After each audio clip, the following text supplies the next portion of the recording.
Мен рұқсат берген жоқпын. Мен рұқсат бердім деген қағазды көрсетші маған. Сендердің ұлттық қауіпсіздік комитеті мен Алматыдан барымталап келген. Сенде 2-ақ таңдау бар деді.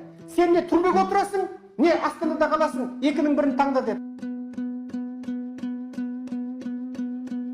Тура сендер сияқты сауатсыз және надан және ұятсыз прокурорлардың кесірінен әлем алдында Қазақстанды тағы бір мәрте жерге қараттыңдар.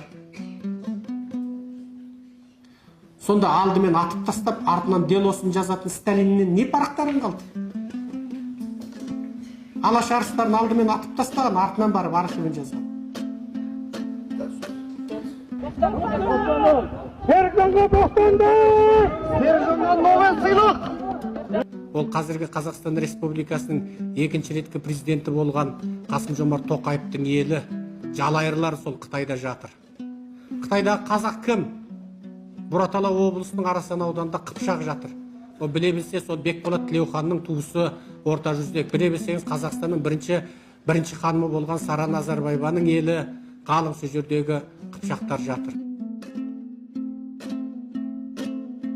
Бүгін сен Қытайда қазақтың мәселесін әлемдік қауымдастыққа жеткізе алмасаң, ертең сенің балаң, сенің ұлың, сенің немерең Қытайдың қолында құл болады. Бүгін біздің басымызға түскен осы нәубет. Бүгінгі мына қиянатқа сен үндемей отырсаң, онда сен дайындал. Біріншісі, бұл қорлықты Қытайдан сен осы дүниеде көресің.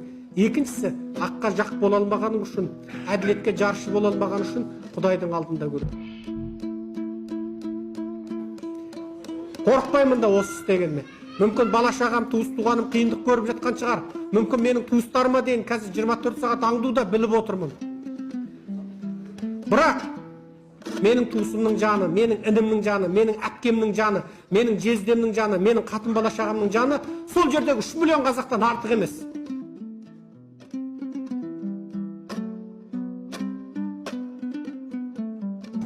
Сондай ма? Ол ұлтшыл азаматтардың ұйымы. Оны өкімет тіркесе де ата жұртпыз. Тіркемей қойса да ата жұртпыз. Құдайға жағу бар да шайтанға жағу жоқ. Шайтанға жағу бар да Құдайға жағу жоқ. Ақиқат ащы болады және оның бодауы болады. Ағылшынша білсеңдер ашып қараңдаршы сайтта.